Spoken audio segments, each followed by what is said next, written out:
Lay. Sir. Yeah. Yeah. Kane is in the building. Yeah.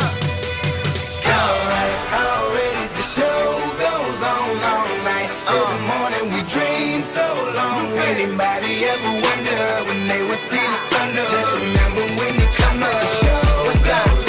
Alright, already the show goes on all night. Till the morning we dream so long. Anybody ever wonder when they would see the sun? Just remember when you come up, the show goes on. Have you ever had the feeling that you was being had? Don't that shit that make you mad? They treat you like a slave, put chains all on your soul and put whips up on your back. They be lying through they teeth, hope you slip up off your path. I don't switch up, I just laugh, put my kicks up on they desk, unaffected by they threats, then get busy on they. See, that's how that shit. What's up, everybody? Welcome to Overseas Famous Podcast. This is Kevin Owens, joined as always by John Hunt and Michaela Hall, talking the overseas sports. Today is actually the coolest day, and I was talking to actually Brittany earlier because Brittany Collens joining us. It's going to be super cool. Brittany is a tennis player. Now, professional tennis player, travels the world and plays tennis, which I think is super cool. And I was looking at all the places you've been, and we're going to talk about that because that's like a completely different thing that we're used to.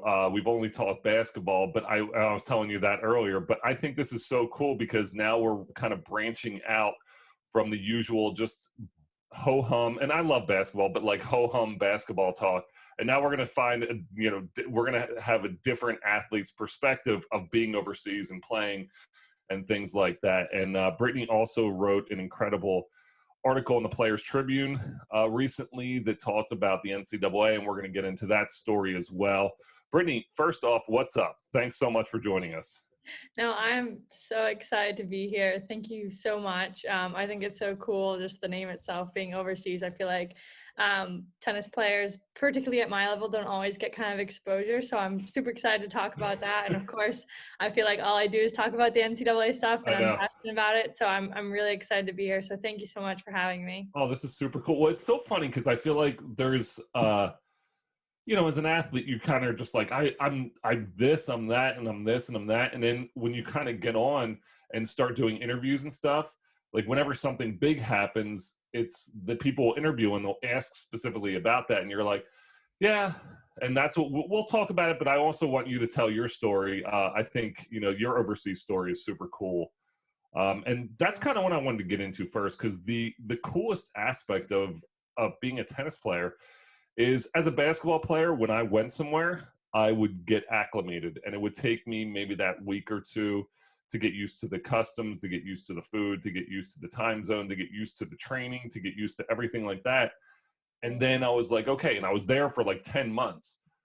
You have to like fly somewhere, and it's like, boom, perform. You don't really get like, it's like, take me through that as a tennis player to actually have to go to another country, and you're pretty much on pretty quickly. It's not this like, this grace period where I could have sucked for 2 weeks and they're like, he'll be fine.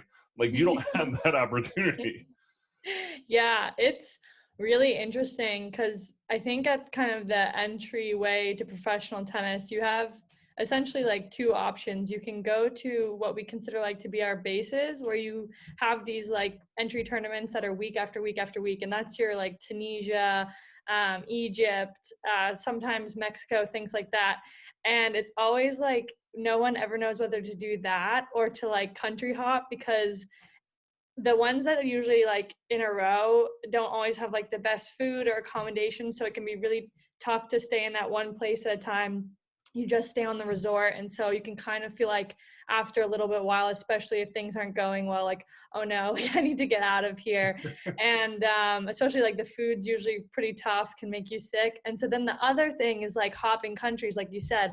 It sounds so much fun, but you realize like, okay, my first match is on a Monday. If I do really well, I'll be here till Friday, which is a bad thing because my next match will start on Saturday in a completely different country. So it's kind of this weird thing. I've had those times where I'm like, oh my gosh, I'm winning in doubles or singles, and I need to be in Portugal tomorrow, and I'm in the Netherlands. So it's really interesting. It's kind of fun, but it can definitely be difficult, like as far as like mental, to kind of stay focused. I think that's crazy. I mean, it's just your mindset, like you just said, the mentality of it, to have that mindset. You're like, okay, I gotta attack this, I gotta win, and then it's just like, oh shit, like I gotta be here tomorrow, and it's always in the back of your mind, and just that planning of, okay, I have to jump on a flight, and then I have to play in a match later.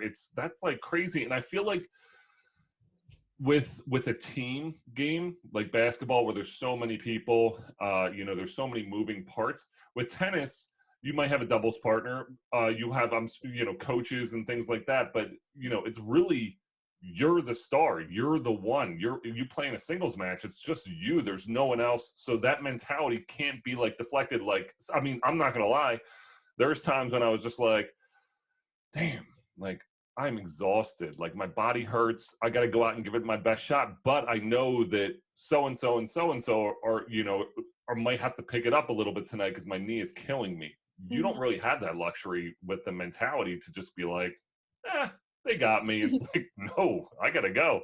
Yeah, for sure. I think that's what I get a lot of the time, people ask me, and it's such a great question, like, what's the difference between somebody who's maybe your rank at 1100 and somebody that's, 200? And one of the things I always say, like, oh man, I think they're like a lot better than me. But my coach, who is a seasoned pro, would say to me, like, no, if you practice like side by side to one of those girls, they probably like can't tell the difference. And it's so true. It's the reason why it's so hard to make it as a professional is because you're by yourself, you're booking your own flights for the most part, unless you're lucky to have, your coach doing that for you. And it's like, oh, is this the cheapest flight? Oh, okay. Like, is this layover enough time?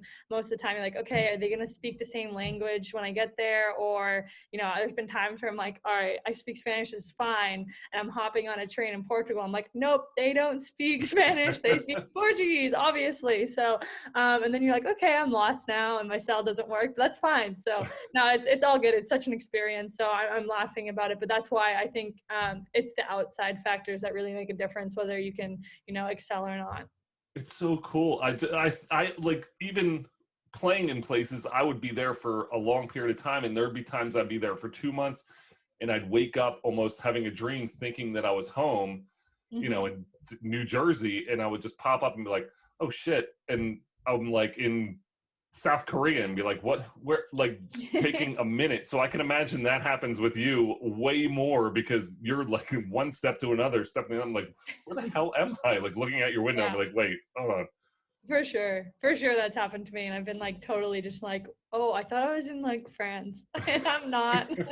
But then it's like such a blessing to have that kind of issue. So that's so cool. I love the overseas aspect. Do you ever kind of, I mean, your shots are kind of quick there, but I know I was looking, you played in the same, like you were saying, Tunisia, the France, Egypt.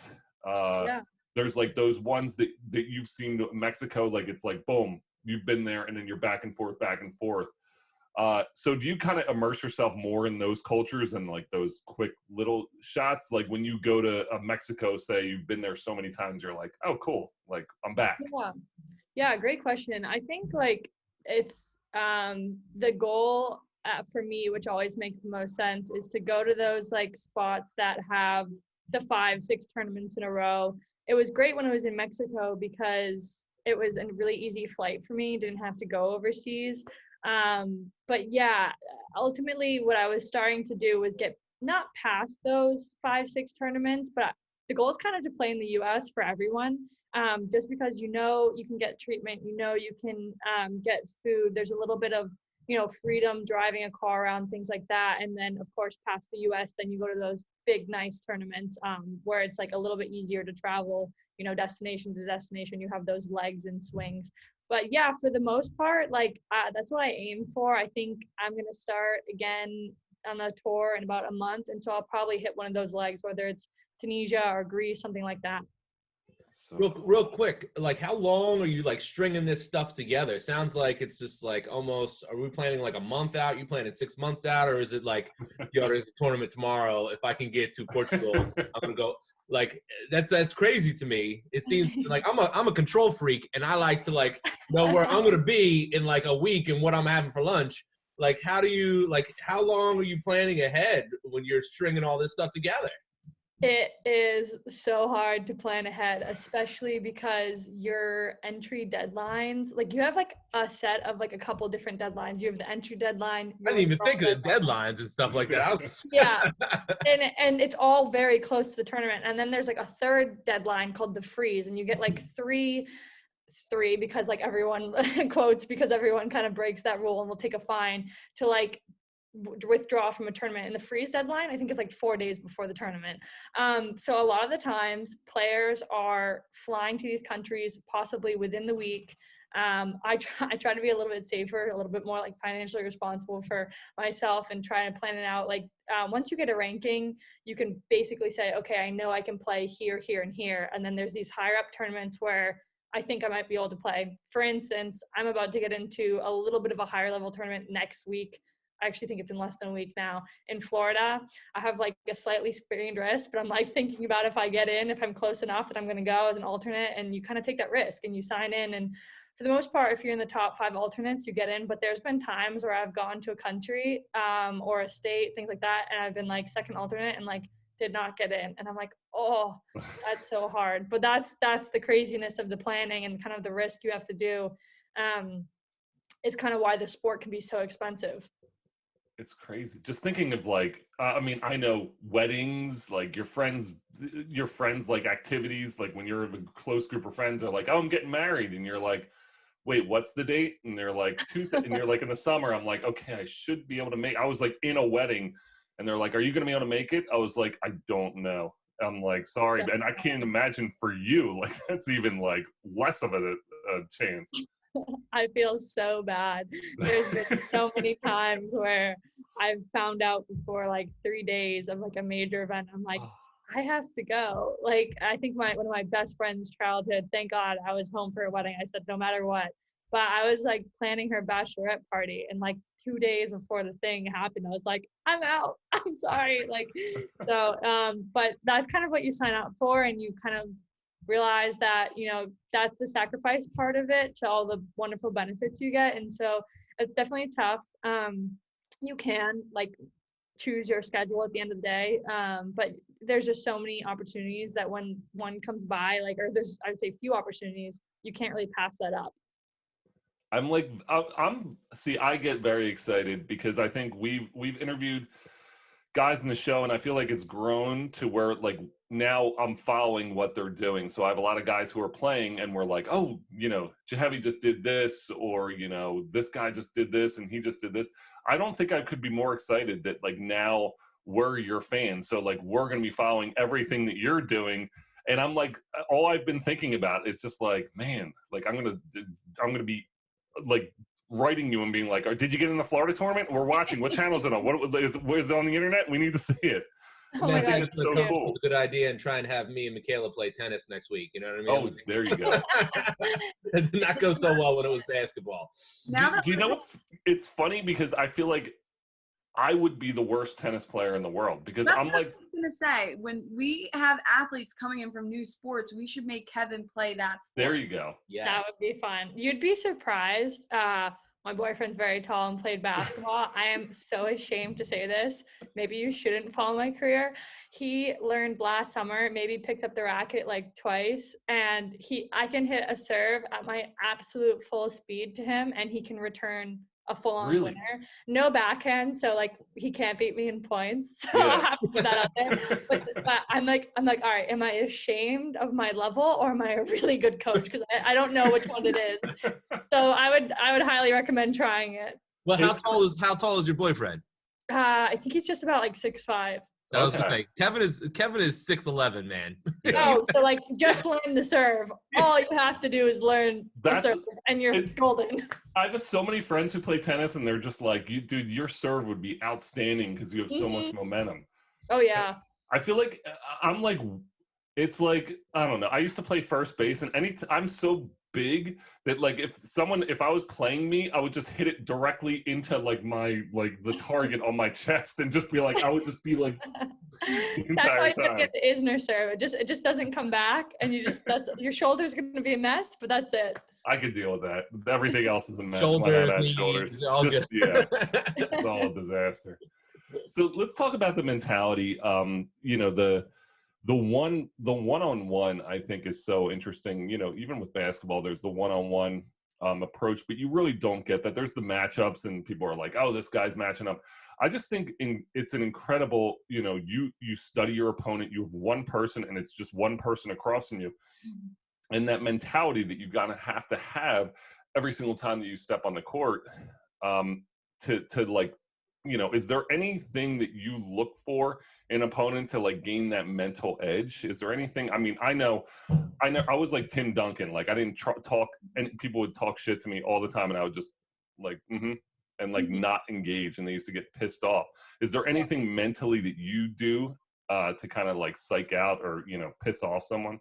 So, no, I would say that and I'm laughing because I'm thinking of like some particular things, but like basically, I think I would say like my attitude and like my personality in court will always kind of remain the same as since I've been a little kid. But you do see like kind of fluctuations. It's just different, you know, being in college tennis than it is being in playing pros and stuff. And so I've noticed that, and I work with a mental strength coach, and we've noticed like my best wins are when I'm like you said, like I am dead focused. I do not even know there's an opponent on the other side.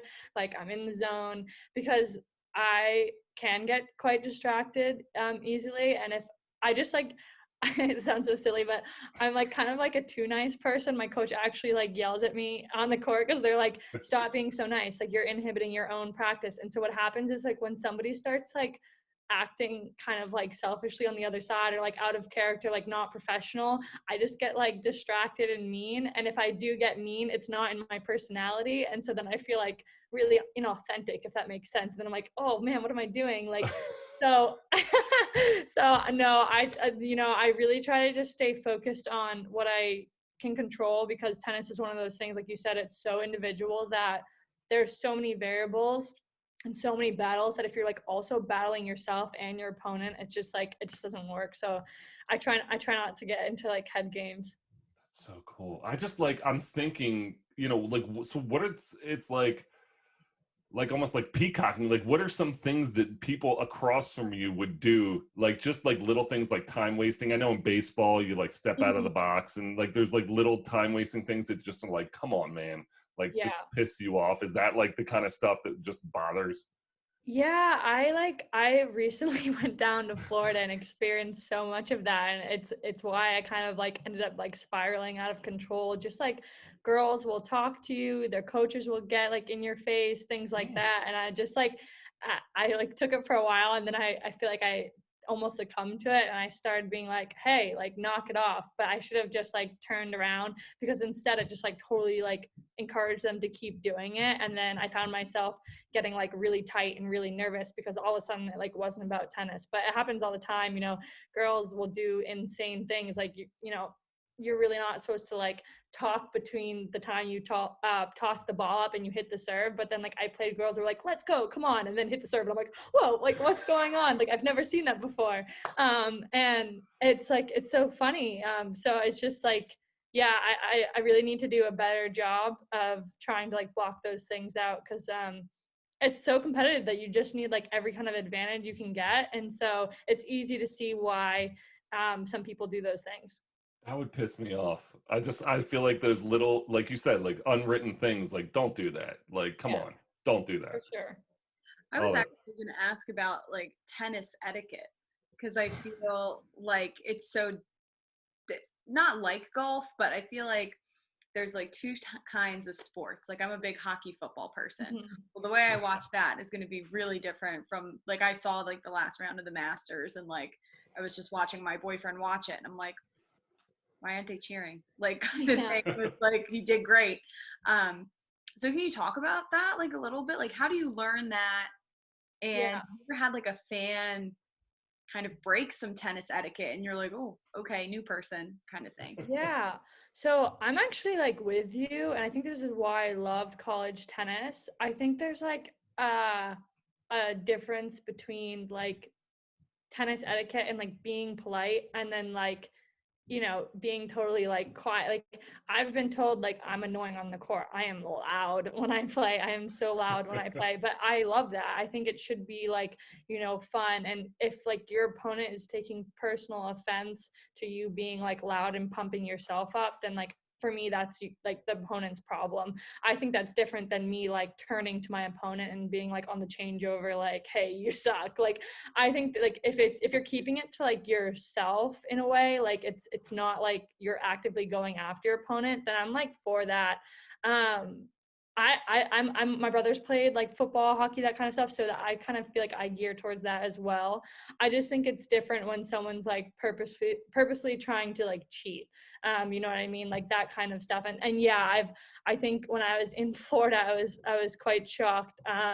Because I don't think they would allow this in like ITF. I was playing like a secondary circuit while I'm waiting to go back on. I actually had a dad come on to my court, which is like really weird. Like usually like you don't have people coming onto your courts. I had the dad come on to the court to start like getting in my face.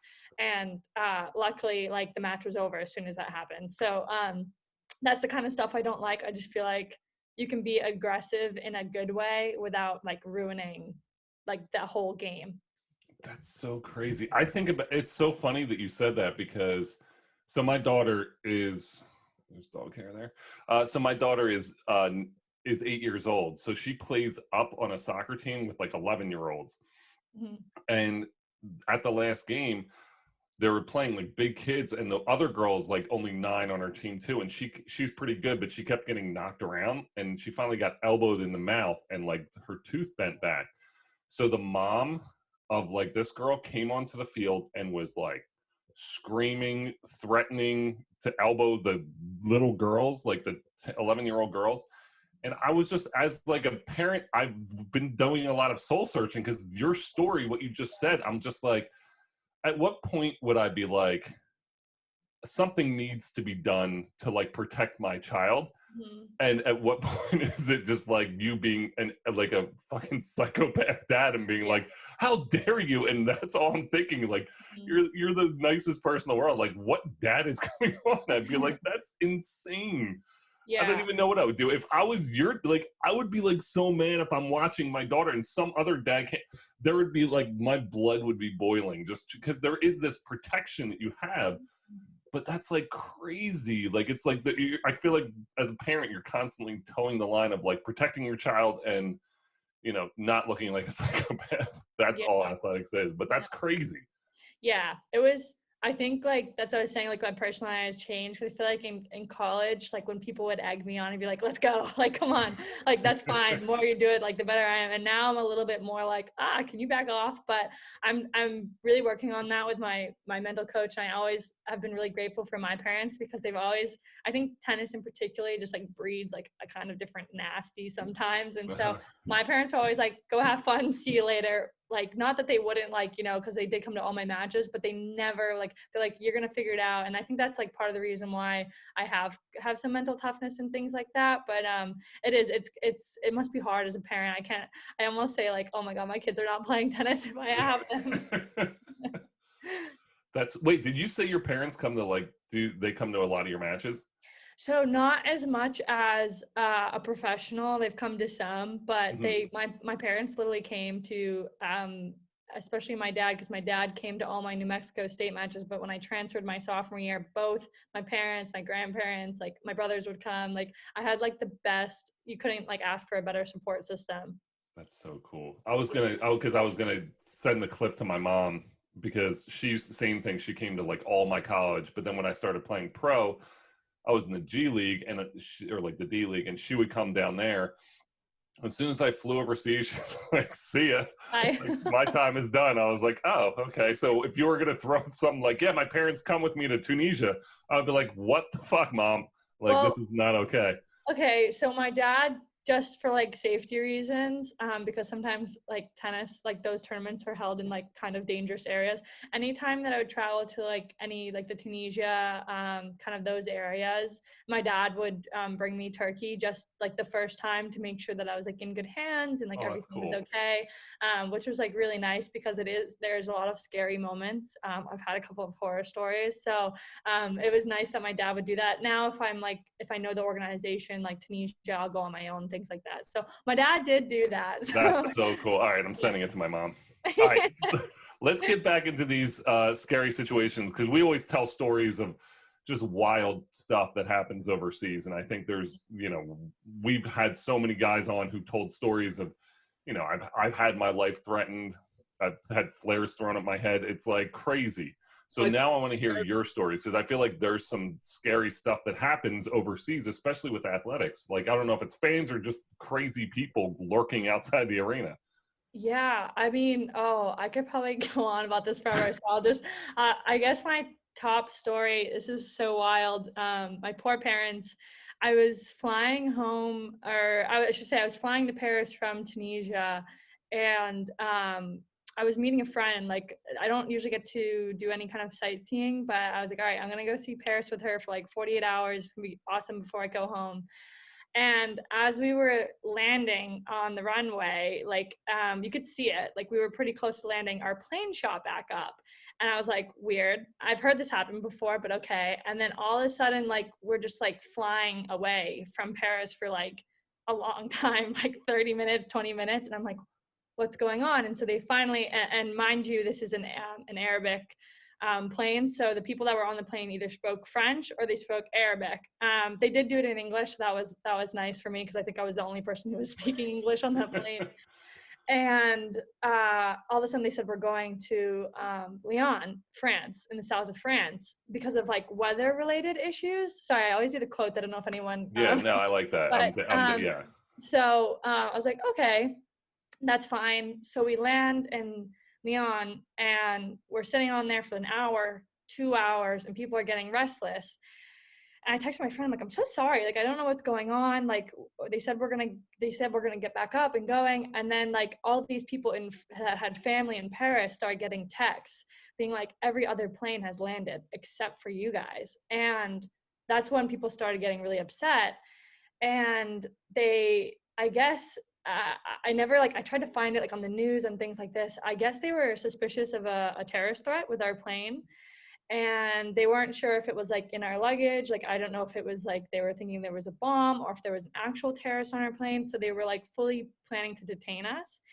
And the girl sitting next to me, so sweet, spoke English, and so she was trying to explain everything to me, because finally, like 4 hours later, they put us on these buses and they were like, you guys aren't going to Paris anymore.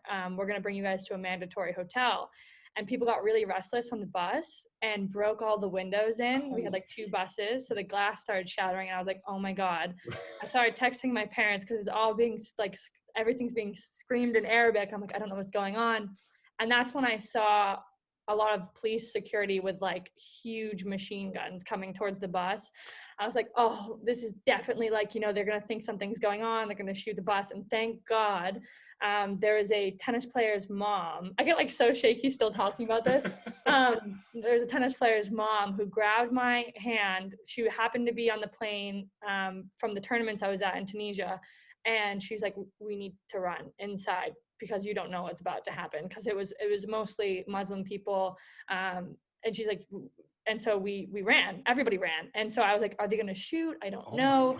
And we ran inside the airport. And by the time we went in through like a side door through the airport, everyone's bags were ripped open and our clothes were like everywhere. And I felt so bad for this poor lady, because we decided we were going to take a train to Paris.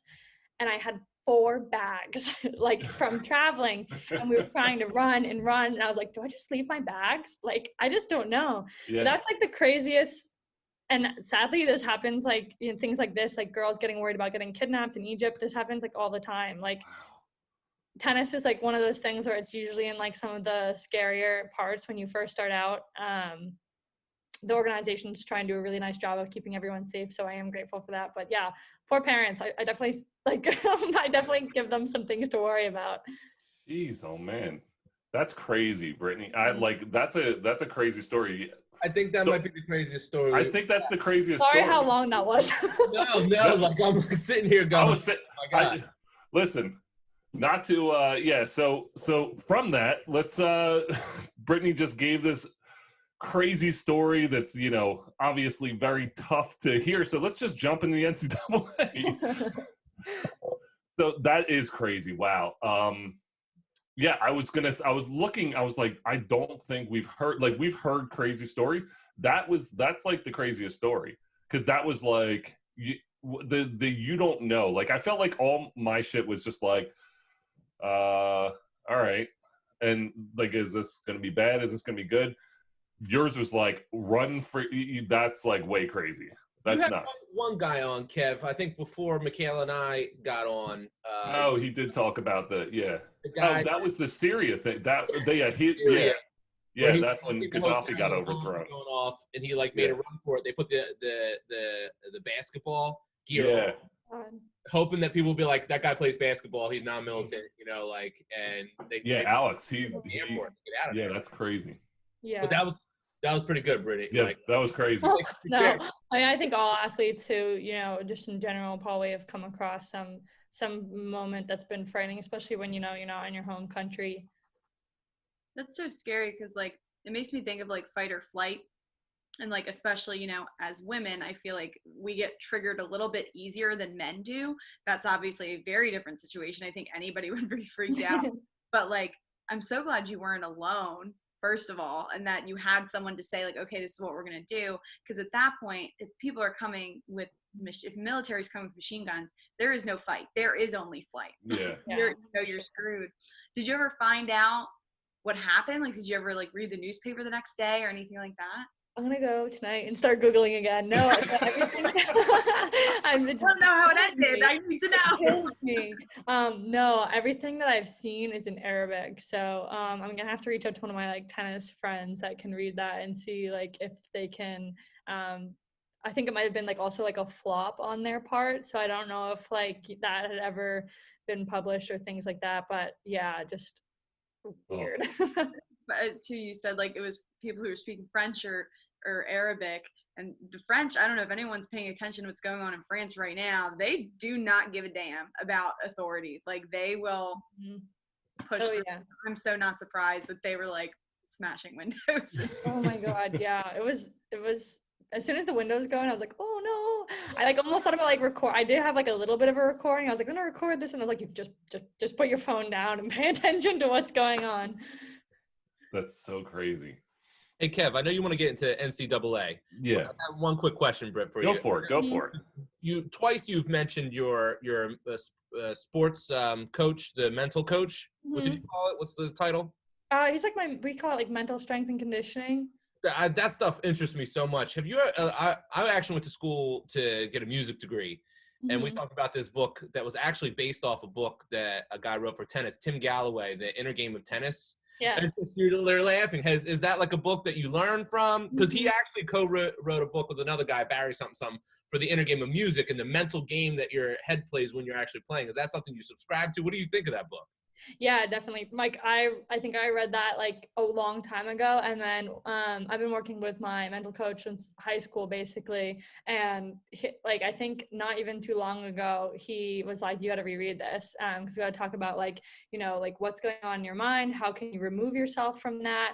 I definitely think it's like powerful. I think any athlete, not even just tennis, anyone actually applies a lot of the stuff I talk about with my mental coach. Like we apply it to my whole life. And it's definitely like a difficult thing, but I think it's so important to be able to realize like what your subconscious is doing to yourself, like what's really going on and like what you're feeling. My actual coach, Tim, also talks about, he's always like, how are you feeling today? And he kind of like says it like that. And he goes, great, because feelings don't matter right now. Not in the sense of like a mean way, because like it's not that he doesn't think my feelings don't matter. He's just saying like most of the time we're always going to feel bad about our tennis. Like there's not a lot of times where you feel like you're playing great. It's like being able to do it no matter like what kind of thing, and like push through that. So I have two like really great coaches on those aspects. That's super awesome. cool. Now I feel like I need to go back and reread the music one because I remember like the brass guy was like, you got to read this book. It's about tennis, Mhm. but like you can apply it all to For music sure. stuff. And then like that was the year that the guy who wrote the tennis book actually adapted it for music stuff. But Yeah, as for you mentioned sure. all that, it kind of had like a flashback of like I'm sure the book's like sitting over here someplace. I gotta Yeah, drop it off. it's a great piece. All right, let's get into the NCAA because, you just wrote this article for the Players Tribune, which is such a cool, um, it's such a cool uh, media that came out, and a lot of guys have written some great stuff, and a lot of girls have written some great stuff. It's an incredible piece. So I know I was like kind of scrolling through, and I know you were kind of writing it for a while, just trying to perfect it, and it's so well written, it's so well done. But like, let's just talk about, I want you to kind of tell your story of what exactly happened, in case our listeners are like, wait, what? If you didn't read the Players Tribune, take us through what exactly happened with your situation. Yeah, thank you, first of all. It means so much to me to hear that you guys liked it. It was a kind of a work in progress, like you said, so I'm really glad that you guys liked it. Yeah, it's just like it's no matter how many times I tell this, it's so bizarre. Last October, just driving home from practice, my phone, like just as I was pulling up to my place, my phone started kind of like buzzing a little bit, and I had just quickly had seen that one of my fitness coaches had sent me this like NCAA press release, and it was like UMass gives incremental impermissible benefits to college athletes. And I was like, oh, that stinks. Like, I'm so sorry to hear that, UMass. Kind of like, I didn't even open the link. I think I was just kind of let's get inside, just had a long practice. And then that's when they like started texting me right away, being like, no, Britt, like, didn't you play on the tennis team from 14 to 17? And then I was like, why would they say that? So I like clicked on it. I realized it was a really long piece. And so I was like skipping. And then I saw 2 players had moved off campus between the years of, I think 14 and 15 or 15 and 16. And I was like, wait, only me and my best friend had moved off campus. And then I scrolled a little bit more and I was like, college seasons erased, including our A10 title. And then I was like, what? And I was like, what's the telecom fee? I was like, I don't even know what this is.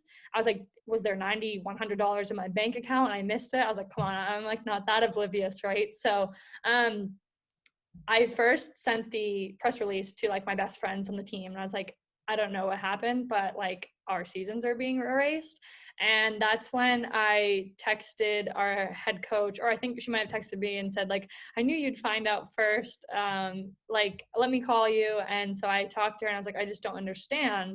And I was like, it was like my friend and I, right? And she goes, yeah. And she explained that a telecom fee was this stipend that had deposited one time in our bank accounts, like my junior year. And it was $252 a person. And it was meant for on-campus students, student athletes that had access to like a landline, like a phone jack, which I don't even think we had in the dorm. So when we had moved off campus, somebody didn't realize that they had given us this stipend accidentally. They actually discontinued this, the NCAA did, my senior year because they realized that there were like no phone jacks in any of the dorm rooms basically across the country. So I guess UMass found this, doing a quick kind of audit of themselves, making sure that they were like complying with all the rules, and had self-reported it. And the NCAA originally came back and said, hey, thank you so much. Like, we have these kind of incentivized programs for you guys, for the colleges to come forward and report. Your self-imposed $5,000 fine and a year or 2 of probation is certainly enough. And then the Committee on Infractions came back after that agreement was already done and had said, no, these girls clearly not amateurs anymore, on court advantage, things like that. And that therefore we had to erase anything from that point forward. And so once I kind of understood, like I think Jay Bilas talking about it on ESPN, things like that, I was like, no, like this is like they are branding us as if we did something wrong by the headline. Like, that's ridiculous. And so I think I emailed Ryan immediately and said, I'm going to write like a letter from our point of view. And that's when I started the petition, and I went through it I did it very fast and went through it. And I said, Ryan, are you okay with this? Like, I don't want to release this unless it's okay. And he was so supportive, and he's like, we're going to fight for you guys. We've kind of already spent like $100,000 in legal fees, things like that, which I had read in a headline also. And that's when this whole thing started happening, where I had just been introduced to so many wonderful people being like, hey, I think you don't realize how important your story is, like how it demonstrates that the NCAA kind of has all this power and the athletes don't. And, here are all these people that are fighting for that. And that's when I was like, oh, there's like a world out there that I just like am completely unaware of. And here I am today, like super passionate about something I literally had no idea about maybe back in October. At least I knew there was issues. I just didn't think there was anything you could do about it. That's crazy. I just think, like, because some people will come back and be like, well, how are you oblivious of 250?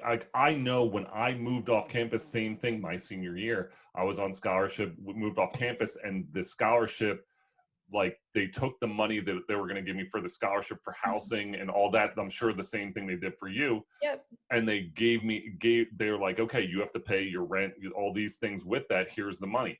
And it was like a lump sum. Like, I wasn't auditing and being like, oh, what's this for? Like, I was just like, cool, here you go. And it changes. Like, every time that they do it, it will change by a couple hundred based on the classes you're taking, like things like anything, if the NCAA has changed any of the rules, cost of attendance, things were always like changing. And so I would have, like, it just would have been like impossible for me to catch. I never asked for breakdowns. I think you can ask for them, but I never would ask for it. So yeah, I just like to say like, oh, you were like negligent of it, which is the NCAA's like whole kind of like, that's, you guys didn't pay attention, so you're at fault anyways. And it's like, well, when we did, we reported, you know what I mean? So yeah, there's just no way we were going to notice. That's so infuriating. Because someone still in college, I'll tell you right now, I don't look at what they give me back, like, despite my scholarships. The point you said, so they really claimed that would give you an on-court advantage. I'm laughing because I want to make sure I heard that right. Yeah. And so not even just that season, but a full year later. Because I only got it once, so it was discontinued. So it's just like, yeah. That doesn't make any sense, because if they're, first of all, this was in 2016, 2017, those years, no one was using a landline anymore. Yeah. No. So that was dumb on their part to even give you guys a budget for that. How is access to communication, because that's what it is, how does that give you an on-court advantage?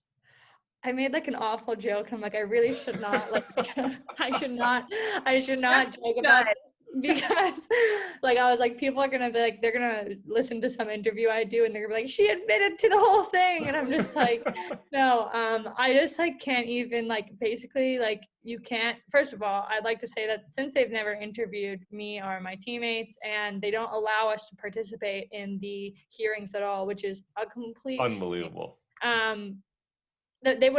They could have just asked me like, hey, can we have your bank statements? Did you ever have anything below 252, which would have indicated that I spent that money? But since my bank account has literally never dropped below 252 or anything close to that, then like, I know that I never spent that money. So it's like, there was no whatever advantage that they're talking about. But I've made like jokes being like, the UMass Minutemen just won the hockey championship. I was like, yeah, I used that money to call Sam from the phone, Sam the Minutemen, and I told them like, hey, from the future, you guys are gonna win do X, Y, and Z. But like, terrible jokes. I'm not funny at all. But like, I gotta stop doing that, because I just like try to make a humorous situation of it, because like you said, like, it's kind of hard to comprehend. Like, I don't even understand, I feel like they're trying to make it like a moral thing. They're trying to make it a principle, like, let's make an example out of this one error on our behalf. It has nothing to do with you being an athlete. I think it has to do with them not wanting to admit they made a mistake. Can you write them a check for 252 and they can get back the record? Like, if we're going to be petty about an industry that makes so much money, right? Ridiculous. Petty about 252. Billions. Yeah, I mean, I honestly would. I'm so thankful for Ryan Bamford, our athletic director, and our UMass community, because they have not needed to go like, you know, fight as hard as they have, spending the resources to fight for us to get our records back, but they have been, which has been so wonderful. But like, they would love us to participate, but the NCAA just like says no for so many, you know, in my opinion, obvious reasons. I think it just kind of like shows who their character is. And so, yeah, I would be happy to donate $252. Normally that's what would happen. You would donate the money to like a charity or things like that. But they're just saying like, no, it's too late. And they have to hold up this whole amateurism scheme. And it's unfortunate because you obviously know all the stories in which athletes have actually been paid under the table, intentional, and then they go and win a national championship. And where's the accountability with that? No one cares. Yeah. Or like ticket sales, like if you had friends or family come to watch your matches, didn't they have to buy tickets for that? Or any I kind don't know if we were like good enough for that, but no, but that's true. Like that's a lot of tennis like teams do have that. And so it's just like, it's just mind-boggling. I just don't even have a good explanation for it. Like even if they would have bought like a UMass tennis t-shirt. Yeah. Like there's so many better ways to handle it. And I think one of the best things that I've heard someone say about this case, we were so lucky to have 4 Massachusetts DAs write a letter to the NCAA on our behalf. They did it like we didn't even know. They just did it like out of their own goodwill. And they had said like, from one kind of like law enforcer to another, like you don't give somebody you don't send somebody to jail for speeding 3 miles per hour over the limit. You either give them a warning, most likely, or at most a ticket. And they were saying like law enforcement, anyone who's like, you know, trying to follow rules and regulations are supposed to be good people that are like keeping things like in line instead of like maliciously like going after people. And I like will use that like over and over again because I couldn't think of a better way to put how the NCAA did not handle our situation.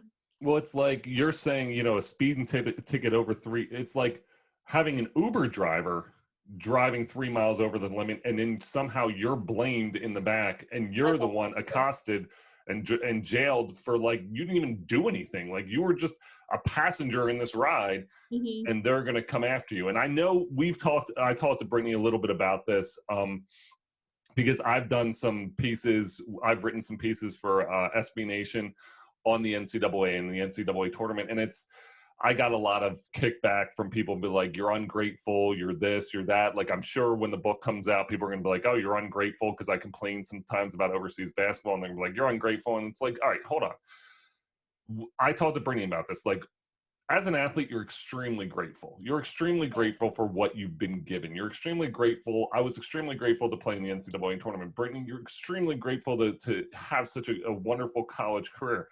But like we were saying, it's like, yes, we're grateful, but like this organization, like you're saying, they're supposed to uphold laws and they're supposed to uphold amateurism and they're supposed to uphold these morals and values that they deem as something that they want to put up high. And by throwing things like this at innocent athletes, it's a travesty, and it really pisses me off. Because like we were saying before, it's $1 billion industry. The NCAA makes billions and billions and billions of dollars.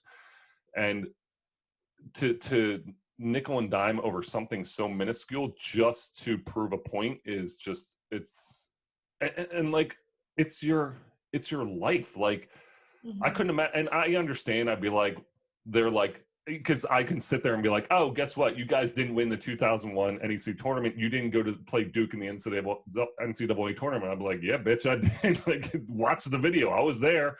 It might not be on a banner anymore, but I played that. I did it. But still, like that, the record books, like I look back at mom at the record books and I'm like, where am I at? Sweet. Still 1,000-point score, still second best rebound. And I'm like going through all these things.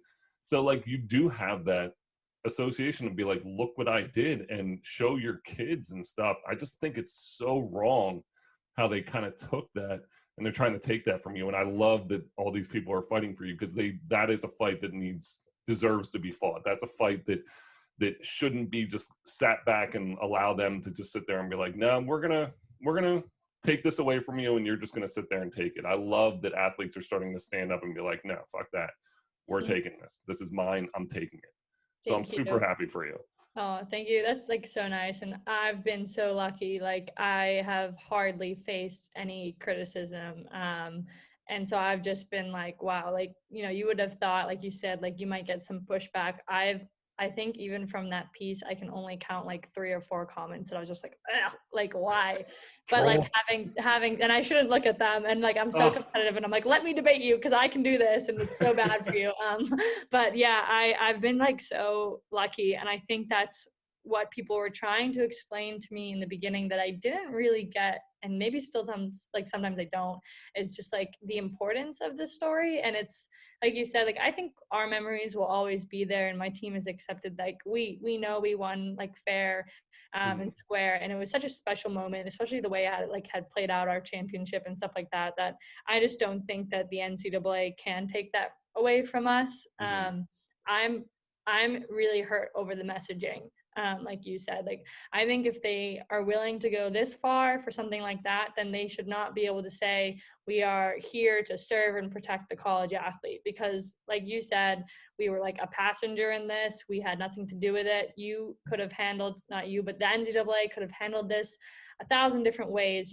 Ryan is on the record, our AD, saying we will take a heavier fine to protect our college athletes. And those are the people that I want to support when I talk about the NCAA, like that, because that's why you get into it, right? As a coach, as an AD, as an administrator, to make athletes' lives better and for the love of the game. Like they keep saying, like you should be grateful because it's the love of the game, and it's like, well, we can be really grateful for our scholarship and our opportunities to play and to grow and the resources, but that doesn't mean we should have to sit down when it comes to our safe, our healthy, safe and health, I can't even think, health life, whatever.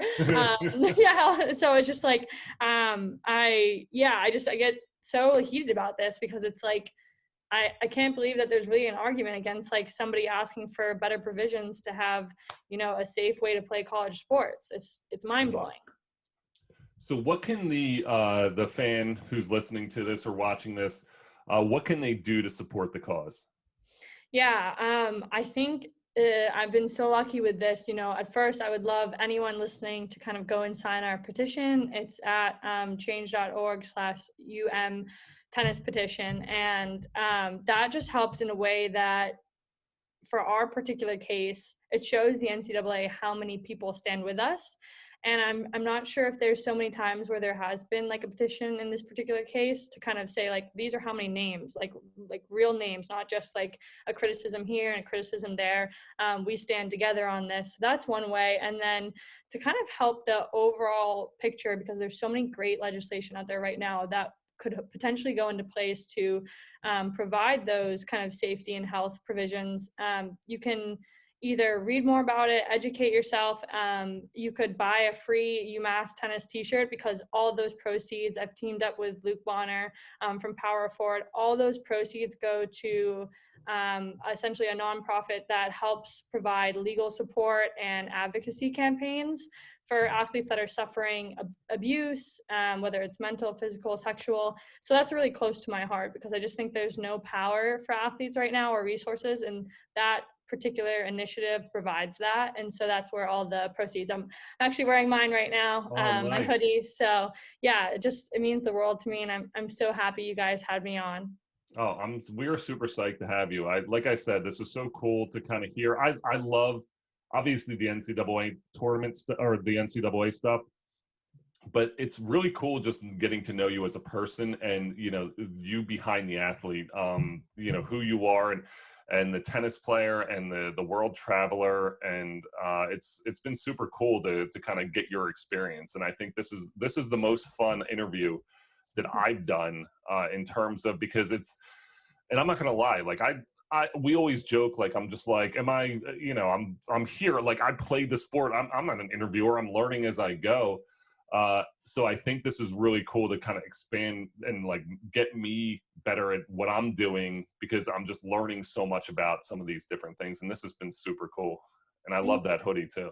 Thank you. Yeah, I cannot thank you guys enough. I love talking about this. I think it's so important, even if it's just a conversation between you guys and myself, just to kind of bounce ideas off each other.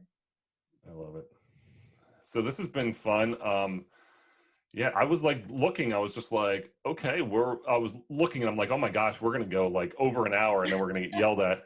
So I was like, all right, let me, but this has been a lot of fun. Thank you. Brittany, you know, your story is an incredible one. I love your courage to, you know, not just with the NCAA, but, you know, playing a sport where, you know, you're put in these situations, but especially the NCAA where you really are standing up. And I'm like been reading for all your posts, and it is inspiring to see someone really stand up, because the kids, it's tough because as an athlete who's currently playing in the NCAA, like any of those guys, and I know a few of them, they can't really say anything, and it sucks because they can't go out on a limb and throw things away, because the NCAA is, you know, they've proven that they have that maliciousness to them, so they can't talk. So I think you're giving the athletes who are there, athletes who can't speak and can't speak out on these issues, a voice, and that's something you should be really proud of, and it's awesome to hear, and we're really excited for you. Oh my God, thank you. That means like so much, because sometimes I'm just like, all right, I hope I'm saying the right things, I'm doing the right things. So really, like, thank you. You are, and we love this. We love having you on. Yeah, Brittany, let me know when you're playing, because we are going to watch. We're going to be a fan. We are we're in the tennis game now, so we're really excited. Super excited. Thank you so much. Thank you, Brittany. Awesome. Take care, guys. Thanks awesome. again. Thanks, Brittany.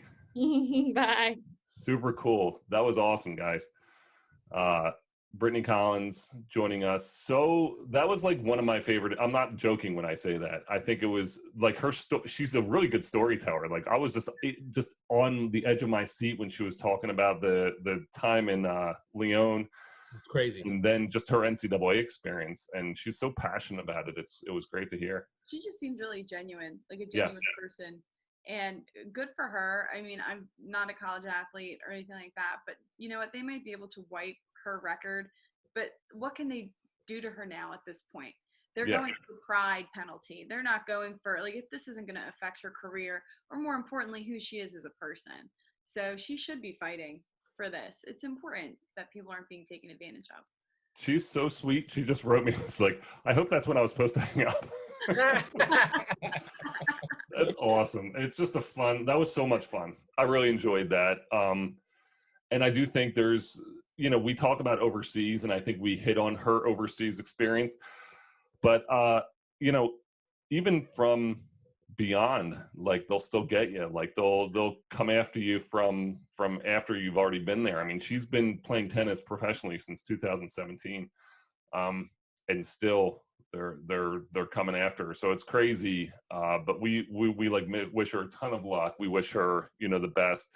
I honestly am going to be watching her matches. You know, it's cool, because I think tennis is going to be fun, and now we actually are like friends with a tennis player. So that's cool, a professional tennis player. I like that, how you said, well, now once you're a guest, we're your fans now.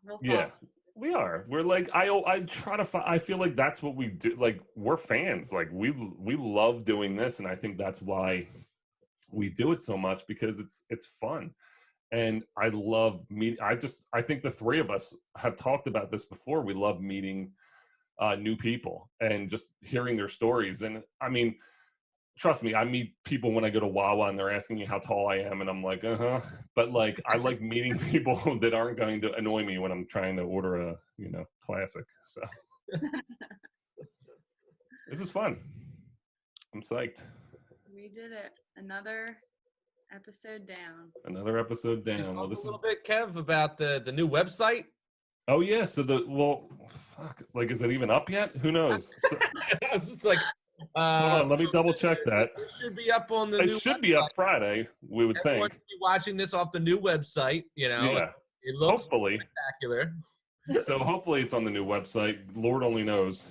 Our internet guys haven't been the best. So we'll see. We'll see what happens. I'm not ready to blast them fully with a name yet, but if this keeps up, trust me. We make a lot of friends. We'll make some enemies too. Right. So yeah, the website should be up. New website with all stuff. we have blogs, Maria Blazewski, Aaron Maxey, Jahevi, Malik Ellison, myself. I'm throwing some blogs up there as well. So we have a lot of information that you're kind of we're throwing up there. So you'll get some blogs, some vlogs, kind of get some stories of what's going on overseas from the athletes who are actually doing it, not reporters or people who are listening secondhand. I like that's why we do the podcast, to get the athlete story, not someone's secondhand information. We're trying to give you exactly what they're going through. So the blogs, the podcasts, obviously, our merch is going to be on there as well. So super cool. We're excited. It's a great time. Everyone's wearing an Overseas Famous gear too, except me. Yeah. Oh, come on, dude. Dude, I'm wearing a long sleeve. I don't even want to lift up because I'm sure it's sweaty. But like it's that weird temperature. It's supposed to be like 80 this week, but I'm currently it's like that, like 50 degrees now. So I'm like, I'm not ready for what did we call it last year? Like what I didn't wear sleeves. Oh, sleeveless summer. So we're not ready for sleeveless summer yet. Get back to the gym, brother. We had snow last week, so I don't want to hear it, honestly. Literally, I had to clean off my car last week. Oh. You had snow? Is that what you just said? Mm-hmm. That's crazy. Yeah. And it was so funny because it was the night before, because I don't have a lot of space in here. So I was switching over my winter clothes to my summer clothes the night before. And then the next day, out of nowhere, I was like, it's my fault. I triggered it. It was my fault. It knew. And then you just right back from the one column to the other. Back down the basement to get my coat. I was like, that's crazy. Snow at this time. Snow in April is no good. No, it doesn't matter where you live. I mean, if you're obviously in some Arctic continent, yeah, cool. That's what you signed up for, but yeah, but global not in Pittsburgh. Yeah. Climate change isn't real. It's only snowing in April. No, what's that?